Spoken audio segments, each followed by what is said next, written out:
Okay, hello everyone. We are starting a new chapter as well as our last chapter for the semester, which will be section 5.1. And I'm not going to worry about chapter 6. That was optional, and you'll see that in abstract algebra for math majors or minors. But this section, and we're actually just going to do sections 5.1 to 5.3. And we'll see how far we get because I really want to make sure that we understand this fully. So I'm not going to, if we don't get to section 5.3, that's okay. We'll see what happens by next week. I can gauge it better. But for today, or for this week at least, we're just going to focus on section 5.1.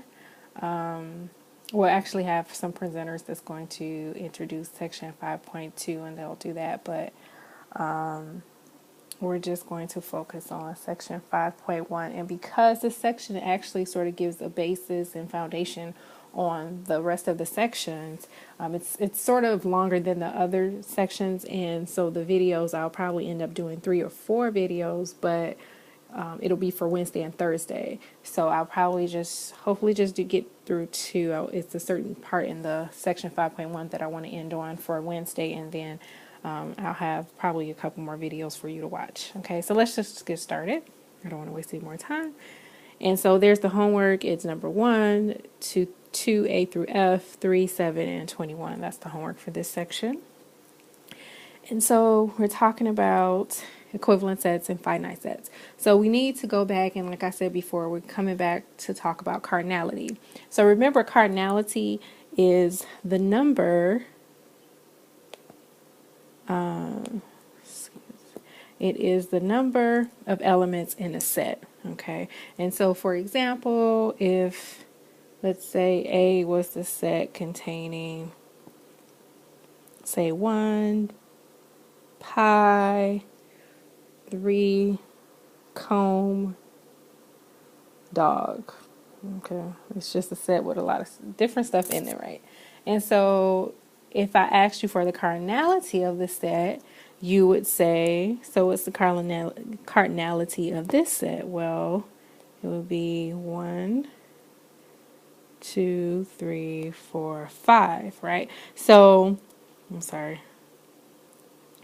So it's 5 elements. So we'd say that the cardinality of it would equal 5.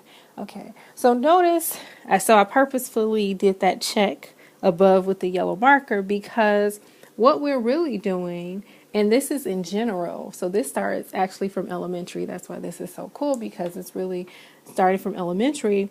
When you're asked to count the number of items, so, when you're asked to count the number of items in a set, what you're really doing is creating a one-to-one correspondence between whatever set you're referring to and the natural numbers, right? Because that just happened to be 1, but that could be another number. Because when I ask you to do the cardinality, you say, well, that's 1, that's 2, that's 3, that's 4, that's 5. So what you're really doing is creating a one-to-one correspondence or bijection, which is a one-to-one function from the natural numbers onto whatever set you're talking about. And that's sort of the heart of what we're going to be doing in this section. Okay, so we have our definition that 2 sets, let's call them A and B, they are equivalent. So this is a new terminology. If and only if there exists a one-to-one function from A onto B. Now, the way this is worded is different because I haven't really talked to you in regards to a one-to-one function from A onto B. But all that's saying is 2 sets A and B are equivalent if there exists a function that's a one-to-one correspondence or a bijection. So if you can create a function between 2 sets where it's onto and one-to-one, then those 2 sets are equivalent. And the notation for that is this. So we say A is equivalent. So it's sort of the approximation. In mathematics, you're going to use a lot of the same symbols to represent different things. It's really how you can determine which one is which is just which context you're referring to it in. Okay, so that's equivalent, and A, if there's a line through that, that means they're not equivalent.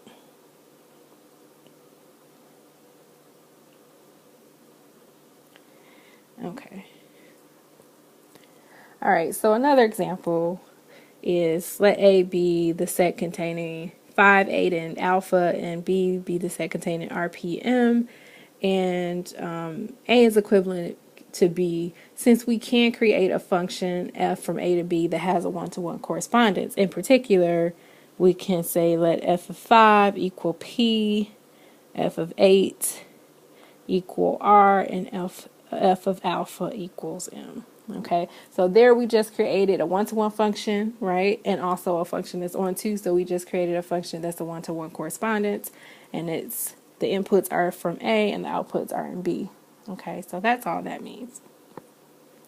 Okay, so example 3 is that C, so if C is the set XY and D is the set QRS, then we cannot, and remember we actually talked about this, right, in class, and looking at the cardinality, you might think, oh yeah, it has something to do with cardinality. So we can't create a one-to-one correspondence from C to D, so we say that C and D are not equivalent.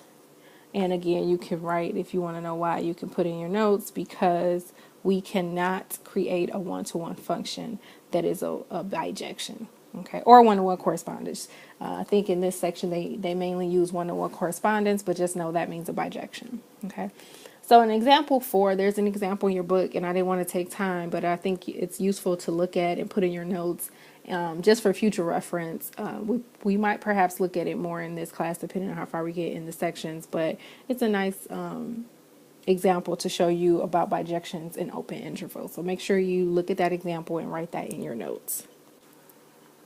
Okay, so there's several theorems in this section, and some, well, I think maybe a couple we'll go over together, but others you'll be writing down in your notes. So the first one, theorem 5.1.1, is that the equivalence of sets is an equivalence relation on the class of all sets, okay? And we won't prove this in the video because this is actually one of your homework problems, so you'll be proving this on your own in groups, or in groups when we get to class.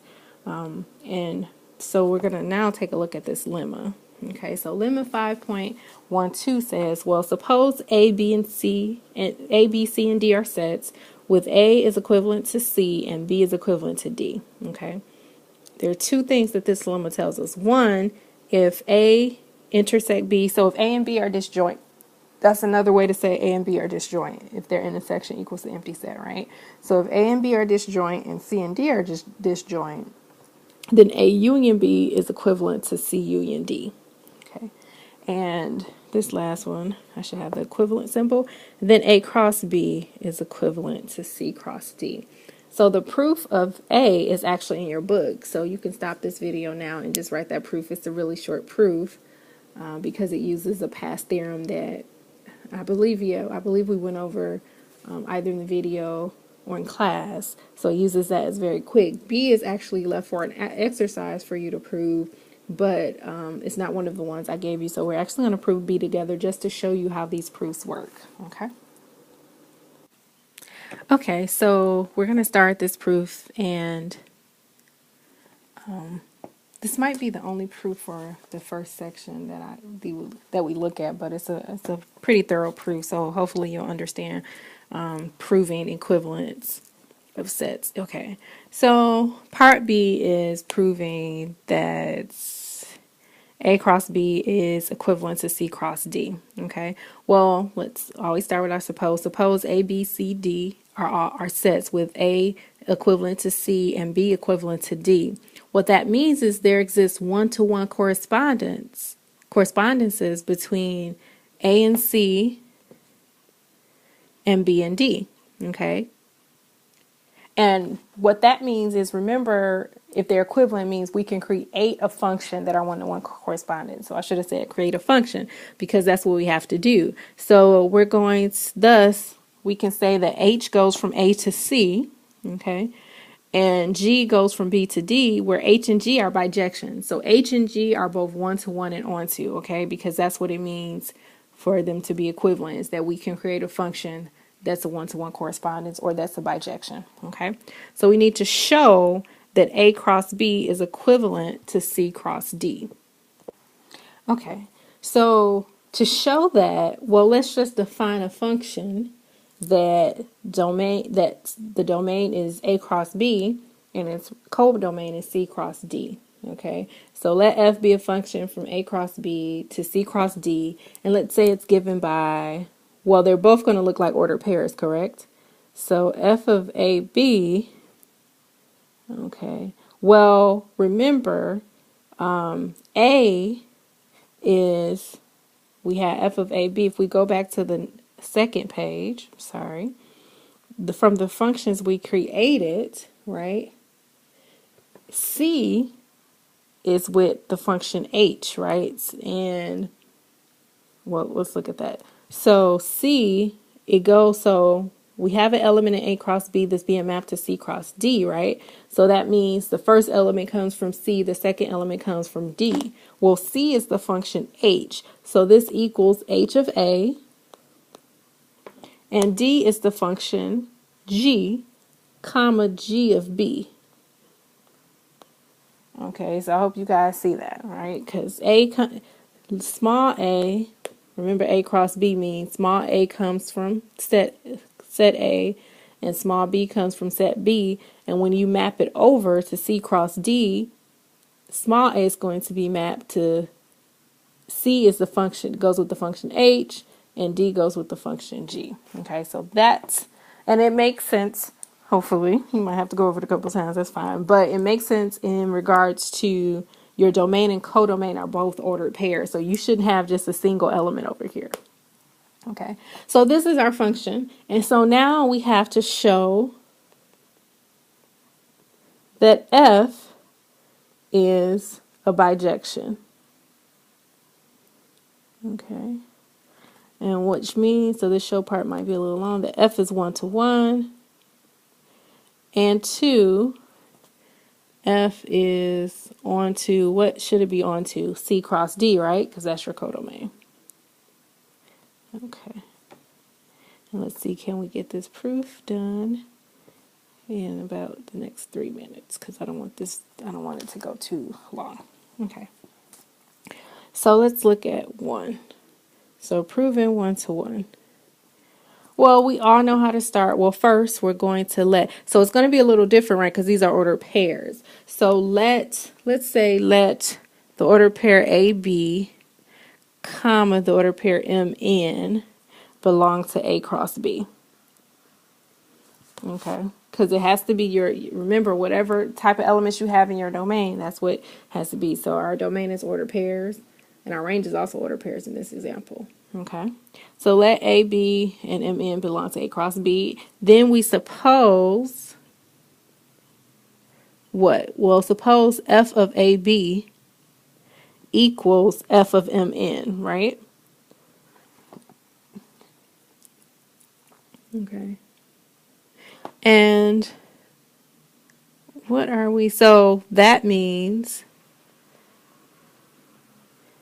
according to how we define our function, that means that we're going to have on the left-hand side the ordered pair h of A, comma, h of G of B,